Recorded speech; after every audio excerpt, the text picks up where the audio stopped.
լուր կար, որ եկեղեցին իր գույքերից մեկը բնակարան,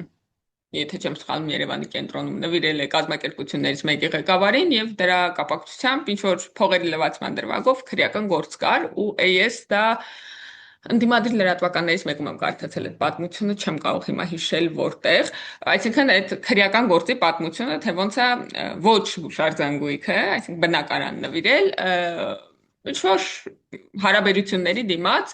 կան նաև չհերքված տեղեկություններ եւ այդ մասին երևի դուք էլ լսած կլինեք, որտեղ դա շատ հրապարակային է արվել, այն մասին, որ իր ընտանիքի անդամներին, թոռներին, դստերը կաթողիկոսի պաշտոնը զբաղեցնող այս բային փաստացի իրավական առումով ամբողջ բանի իրավական հարցերը կարգավորող մարդը նվիրել է իր թոռներին, դստրերին, մի խոսքով չեմ ուզում էլի այդ մարդկանց հասցեներ կան հրապարակված, անուն, ազգանուններ, բնակարանի, ինչ որ արտաքին տեսք եւ այլն, եւ չի հերքում եկեղեցին եւ չի